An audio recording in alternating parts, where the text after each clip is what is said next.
Oke, assalamualaikum warahmatullahi wabarakatuh. Izin melaporkan H-3 menjelang Hari Raya Idul Fitri. Bab 3925 sampai bab 3928. Senjata ilahi telah dibuat. Informan super kuat dari kamar dagang Taiyi juga mengirimkan kembali berita tersebut. Bahkan Wei Suyang menyerah sepenuhnya. Dia awalnya memiliki secercah harapan. Bagaimanapun juga, Ye Junlin menunjukkan begitu banyak kekuatan. Tentu saja, sangat disayangkan bahwa Ye Junlin kemungkinan besar adalah master penempaan senior. Jika Anda dapat melarikan diri dan bekerja sama dengan kamar dagang Taiyi, itu akan menjadi berkah terbesar bagi kamar dagang Taiyi. Namun kini semua harapan telah sirna. Wei Suyang langsung memerintahkan eyelinernya untuk ditarik, tidak perlu membuang waktu di lembah pemakaman naga. Namun, Taiksu Shenzong bertahan paling lama. Tentu saja, ini juga untuk menunjukkan kesetiaan kepada istana api ilahi bulan matahari. Setelah menunggu selama seminggu penuh, tidak ada yang keluar, dan Yin Suejian serta yang lainnya menyerah sepenuhnya. Para gangster pasti akan mati. Kita tidak perlu membuang waktu lagi. Ayo kita semua mundur. Saat Sekte Ilahi Taiksu menarik diri dari lembah pemakaman naga, sekte lain pun mengikuti. Tentu saja, semua orang takut dengan kemungkinan lembah pemakaman naga. Banyak pemimpin sekte yang mencantumkan tempat ini sebagai area terlarang, dan semua murid tidak diizinkan untuk masuk. Namun, organisasi pemburu hadiah masih beroperasi di sekitar lembah pemakaman naga seperti yang direncanakan semula. Saya pikir kultivasi orang gila itu sangat menakutkan, tetapi sekarang dia telah menjebak dirinya sendiri dalam kepompong dan membayar harga atas kesombongannya. Kata Putra Suci Agung dengan sungguh-sungguh. Putra Suci ketiga mencibir dan berkata, kegilaan manusia akan dihukum secara alami. Kalimat ini memang benar, tetapi kekuatan guntur langit di lembah pemakaman naga terlalu kuat. Saya benar-benar ingin masuk ke dalam untuk mencari tahu. Pasti ada kekurangannya. Di antara harta surga dan bumi, dikatakan bahwa hal yang paling berharga adalah tulang dewa, orang suci ketujuh. Berkata dengan sungguh-sungguh, terutama, samar-samar saya bisa merasakan keberadaan nada spiritual khusus. Tidak apa-apa jika tidak ada pemboman guntur. Nada suara Zi penuh penyesalan, dan pada saat yang sama, kata-kata ini juga membangkitkan banyak minat pada Taiksu, sekte ilahi. Mereka semua tahu bahwa Putra Suci ketujuh memiliki kemampuan khusus untuk merasakan pembuluh darah spiritual dan dapat dirasakan olehnya. Dapat dibayangkan betapa menakutkannya pembuluh darah spiritual di lembah pemakaman naga ini. Gong Qianqiu juga sangat terkejut, jarang sekali melihat nada spiritual yang disebut istimewa oleh Putra Suci ketujuh. Tidak peduli berapa banyak harta yang ada di dalamnya, tidak ada gunanya jika kamu tidak hidup untuk mengeluarkannya. Berhentilah berpikir omong kosong, tidak perlu gantung diri di pohon ini. Ada desahan di antara kerumunan, seperti yang dikatakan wakil pemimpin sekte, lembah pemakaman naga dapat membunuh para bandit ganas, apalagi mereka yang memiliki tingkat kultivasi mereka. Jika Anda masuk, Anda hanya akan dibombardir menjadi abu. Tidak peduli berapa banyak harta surga dan bumi yang bisa Anda bawa kembali. Ketika tingkat kultivasi utama sekte kita meningkat lagi, kita harus memasuki lembah pemakaman naga untuk menyelidikinya. Pikir Gong Qianqiu diam-diam di dalam hatinya. Sisi lain, Ye Junlin membutuhkan waktu 7 hari untuk menempa senjata ajaib pertama, yaitu pedang. Gagang pedang tulang suci panjangnya sekitar 3 kaki. Dan cahaya ilahi menyilaukan mata. Murong Kingsue dan Gong Sun Yueying tidak bisa mengalihkan pandangan mereka. Mereka sangat tertarik dengan pedang panjang ini. Tapi melihat tubuh pedang panjang itu sangat jernih, bahkan kristal terbaik pun jauh di belakangnya. Khususnya, ada kilatan petir samar di sekitar tepi pedang, dan juga memiliki rasa dingin yang sangat dingin yang bahkan dapat membekukan udara di sekitarnya. Apalagi pedang panjang ini seolah menyatu dengan langit dan bumi, dan sebenarnya ada ritme yang mengalir saat diayunkan dengan lembut. Guru, bisakah Anda menunjukkan kepada kami kekuatan senjata ilahi? Ya, Guru Sekte, saya juga menantikan. Untuk melihatnya, Ye Junlin mengangguk dan berkata, "Oke, sebenarnya, Ye Junlin juga sangat penasaran dengan kekuatan pedang ini. Bagaimanapun, ini adalah senjata paling melelahkan yang pernah dia buat." Ye Junlin memegang pedangnya di tangannya dan mengayunkannya dengan lembut ke arah kolam dingin di kejauhan. Sinar cahaya dingin memancar, dan suara guntur samar terdengar dari kehampaan. Segera setelah itu, retakan tak berdasar tiba-tiba muncul di dasar kolam dingin yang awalnya sangat padat. Ceka, setelah beberapa saat, air merembes keluar, namun dengan cepat membeku menjadi es oleh udara dingin yang dibawa oleh cahaya pedang. Seperti yang diharapkan dari senjata ajaib yang tiada taraf, sifat mematikannya sangat mengerikan. Tanah ini telah dirusak oleh pemboman guntur langit selama bertahun-tahun, bahkan senjata sihir biasa pun sangat sulit untuk dipotong. Keterampilan apapun, dengan kata lain, ini adalah kekuatan yang diberikan oleh pedang ilahi itu sendiri. Murong Kingsway tercengang ketika mendengar ini, dia benar-benar tidak memperhatikan hal ini sekarang. Dengan cara ini, bahkan orang yang tidak memiliki kultivasi pun dapat menimbulkan kematian yang sangat besar selama mereka menggunakan pedang ilahi ini. Jika seorang kultivator pedang menggunakan pedang ini, bukankah kekuatan yang dilepaskannya akan lebih mengerikan? Lumayan, Ye Junlin juga cukup puas dengan pedang panjang ini. Sebagai perbandingan, kesengsaraan ilahi yang terjadi saat itu tidak lebih dari sampah. Master Sekte, tolong beri nama pada senjata ajaib ini. Ye Junlin mengangguk, merenung sejenak dan berkata, "Sebut saja pemakaman naga." Nama yang luar biasa, kedua wanita itu buru-buru menyetujuinya. Nama ini jelas dimaksudkan untuk memperingati perjalanan ke lembah pemakaman naga ini, dan kedengarannya sangat mendominasi. "Kamu tetap di sini, aku akan terus menempa senjata ajaib." Ye Junlin berhenti dan menambahkan, "Karena kamu telah mengikutiku sepanjang jalan, tentu saja aku tidak akan memperlakukanmu dengan buruk. Jadi aku juga akan menempa senjata ajaib untuk masing-masing senjata. Anda sebagai hadiah, pergilah." "Terima kasih, Guru, terima kasih, Guru." Gongsun Yuying berlutut untuk mengucapkan terima kasih. Ye Junlin tidak banyak bicara dan terus menempa senjata ajaib itu. Bagaimanapun, materi yang dikumpulkan cukup untuk memberikan manfaat bagi orang-orang di sekitar Anda dan membantu mereka mengikuti dengan sukarela. Gongsun Yuying memang sangat berterima kasih, dan keengganan yang tersisa di hatinya hilang sama sekali. Mengikuti Ye Junlin bisa mendapatkan senjata ajaib tingkat seperti itu. Bahkan jika dia dianggap serius di Istana Api Ilahi Matahari dan Bulan, dia tidak akan bisa menikmati perlakuan seperti itu. Terutama dalam perjalanannya, Ye Junlin sendiri telah menunjukkan kekuatan yang sangat kuat, dan sama sekali tidak ada ruginya untuk mengikutinya. Pemandangan yang luar biasa ketika kita keluar dari lembah pemakaman naga, membawa senjata ajaib yang tiada taraf. Gongsun Yuying sudah mulai menantikan pemandangan yang sangat dicari di masa depan. Lagi pula, bahkan jika senjata ajaib terbaik yang ditempa oleh Ye Junlin diperoleh oleh sekte teratas di area inti reruntuhan Kunlun, mereka akan sangat kompetitif. Murong Kingsway juga merasa seperti mimpi. Latar belakangnya jauh lebih buruk dibandingkan Gongsun Yuying, jadi ekspektasi psikologisnya secara alami lebih besar. Sekte ilahi Xingyu hanyalah sekte tingkat menengah biasa. Jika dia tidak bertemu Ye Junlin, dia mungkin tidak akan pernah memiliki kesempatan untuk menemukan senjata ilahi yang tiada taraf dalam hidupnya.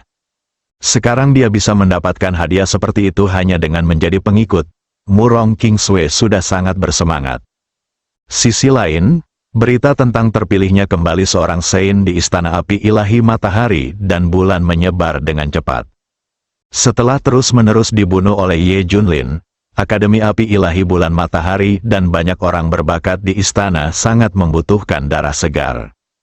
Oleh karena itu, standar pemilihan orang suci kali ini telah banyak diturunkan. Di masa lalu, para kandidat setidaknya harus menjadi yang terbaik di sekte tingkat menengah. Pemilihan orang suci kali ini tidak membatasi ukuran sekte, selama mereka yang memiliki kualifikasi luar biasa dapat berpartisipasi dalam seleksi. Hal ini membuat banyak sekte kecil sangat gembira. Bagaimanapun, mereka belum memenuhi syarat untuk merangkul istana api ilahi bulan matahari di masa lalu. Saat ini, selama Anda menjadi kandidat, Anda dapat mensejahterakan sekte Anda, sehingga banyak sekte kecil yang juga mengirimkan talenta terbaiknya untuk mengikuti kompetisi seleksi. Tentu saja, sekte ilahi Taiksu juga mendapat kabar tersebut. Gong Qiankyu telah lama terpesona oleh istana api ilahi matahari dan bulan, dan sekarang dia memiliki kesempatan, dia dengan senang hati pergi ke sana. Tapi sebelum Gong Qiankyu pergi, dia telah melahap semua sumber daya Vena Naga yang disediakan oleh 7 putra suci dan meningkatkan kekuatannya secara signifikan. Di pucuk pimpinan pertama istana api Dewa Matahari dan Bulan. Arena tinggi ini terbuat dari meteorit hitam, dengan permukaan tebal, padat dan halus. Apalagi kilap meteorit bintang hitam jenis ini sangat kuat. Dengan berdiri di atasnya, Anda dapat melihat sepenuhnya bayangan Anda sendiri di tanah, yang tidak ada bedanya dengan cermin. Ada 4 platform pengamatan di sekitar arena, di antaranya adalah para tetua inti istana api ilahi matahari dan bulan. Sebagai juri kompetisi pendahuluan saintes ini, mereka memperhatikan bakat budidaya para murid perempuan dari berbagai sekte yang datang untuk berpartisipasi dalam pemutaran film. Kerumunan melonjak di bawah ring, dan ada ratusan sekte yang datang untuk berpartisipasi dalam kompetisi seleksi orang suci. Tentu saja, sebagian besar dari mereka adalah sekte kecil. Di masa lalu, sekte kecil ini tidak memiliki akses ke sekte sebesar ini. Tetapi sekarang mereka semua berpikir untuk mengubah burung pegar menjadi burung phoenix dan mencapai langit dalam satu langkah. Bahkan jika Anda tidak bisa menjadi orang suci di istana api ilahi matahari dan bulan, menunjukkan bakat yang cukup untuk memasuki Akademi Api Ilahi Matahari dan Bulan masih merupakan lompatan kualitatif. Orang suci dari sekte pedang Liu Yun lulus ujian pendahuluan dan menjadi calon orang suci dari Istana Api Ilahi Bulan Matahari. Orang suci dari aliansi Laut Darah sedikit berbakat, jadi dia bisa masuk ke Akademi Api Ilahi Bulan Matahari untuk studi lebih lanjut. Orang suci dari sekte Qingyan memiliki bakat yang biasa-biasa saja. Saya akan memberi Anda 5 keping kristal spiritual terbaik sebagai penyemangat. Seorang tetua dari Istana Api Ilahi Matahari dan Bulan mengumumkan dengan lantang. Sekte yang diumumkan sebagai calon orang suci merasa sangat gembira. Sekte yang terpilih untuk memasuki Istana Api Ilahi Bulan Matahari juga cukup senang. Bahkan sekte yang ditolak tidak akan kembali dengan tangan kosong setelah menerima hadiah batu kristal spiritual terbaik. Tentu saja, penyesalan tidak bisa dihindari. Tetapi untuk sekte kecil, beberapa kristal spiritual berkualitas tinggi juga merupakan sumber daya budidaya terbaik, dan mereka berterima kasih kepada Istana Api Ilahi Matahari dan Bulan. Ini tentu saja merupakan tujuan Istana Api Ilahi Bulan Matahari untuk berusaha semaksimal mungkin dalam mengolah sumber daya. Selanjutnya, saya mengundang Taiksu Senzong Gong Qiankyu naik ke panggung untuk pamer. Saat suara sesepuh Istana Api Ilahi Sun Moon terdengar, Gong Qiankyu terbang ke atas panggung. Tunjukkan padaku bakat kultivasimu, suara tetua itu rendah. Tetapi ada secercah harapan di matanya, karena ini adalah orang yang secara pribadi disuruh oleh wakil kepala istana untuk diperhatikannya. Dia juga ingin melihat apa yang istimewa dari Gong Qiankyu. Gong Qiankyu mula-mula membungkuk dan memberi hormat, lalu tanpa banyak bicara, dia langsung mulai menggunakan teknik melahap. Dalam sekejap, pusaran energi besar terbentuk dengan tubuh Gong Qiankyu sebagai pusatnya. Energi spiritual langit dan bumi di sekitar sepertinya dipanggil oleh semacam panggilan, dan dituangkan ke dalam pusaran energi dengan gila-gilaan. Kemudian dimurnikan dan diekstraksi oleh Gong Qiankyu, dan akhirnya dihirup ke dalam tubuh. Dan karena kekuatannya yang begitu dahsyat, seluruh arena berguncang hebat, bahkan cenderung runtuh. Dalam sekejap, kekuatan formasi melonjak di sekitar arena, dan dampak kekuatan ini terus mencegah kehancuran arena. Ini juga merupakan rencana cadangan dari Istana Api Ilahi Bulan Matahari untuk menghindari kerusakan arena selama sesi perdebatan, formasi pertahanan yang kokoh dibentuk. Ternyata itu adalah bakat menelan, sepertinya dia harus memiliki kemampuan untuk menelan akar spiritual dan tulang spiritual. Jika tidak, dia akan meledak dan mati cepat atau lambat setelah menelan energi spiritual dunia. Adalah orang seperti itu di Sekte Ilahi Taiksu. Saya belum pernah mendengarnya sebelumnya. Apakah Anda bodoh? Ini adalah Gong Qianqiu, calon pendeta Tao dari Sekte Taiksu Sen. Terjadi banyak diskusi di antara penonton, dan semua orang terkesima. Telapak tangan Istana Api Ilahi Bulan Matahari di platform tinggi juga cukup puas. Melahap akar spiritual dan tulang spiritual sangat jarang terjadi bahkan di reruntuhan Kunlun. Gong Qianqiu sangat berbakat dan setelah berdiskusi telah diputuskan untuk menjadi calon ketua baru Gadis Suci. Tetua itu mengumumkan dengan lantang, sekali lagi membuat banyak anggota sekte kagum dan iri padanya. Melihat tatapan iri dan cemburu yang membara dari orang-orang di bawah, Gong Qianqiu sangat menikmatinya dan merasakan pencapaian. Ye Junlin, pernahkah kamu melihatnya? Bahkan di reruntuhan Kunlun, pemimpin ini bisa dihormati. Kata Gong Qianqiu diam-diam di dalam hatinya. Gong Qianqiu begitu bersemangat sehingga dia akhirnya menjadi pusat perhatian. Terutama ini adalah reruntuhan Kunlun, dan Istana Api Ilahi Bulan Matahari bukanlah sekte besar biasa. Yang disebut keindahan surga di sekte-sekte itu sebelumnya hanyalah sekelompok rakyat jelata. Berapa banyak dari mereka yang bisa menjadi penentang pemimpin ini? Gong Qianqiu mencibir dalam hatinya, dia tidak memiliki pengaruh sama sekali padanya. Meskipun ada beberapa orang suci dari sekte menengah yang cukup bagus, mereka jauh di belakang saya dan tidak ada tekanan sama sekali. Dapat dikatakan bahwa kepemilikan terakhir dari Santo Kuil Api Dewa Bulan Matahari adalah milik tangan. Pada saat itu, secara bertahap naik ke eselon atas absolut dari Istana Api Ilahi Matahari dan Bulan, seseorang akan memasuki kelas reruntuhan Kunlun yang benar-benar tingkat tinggi.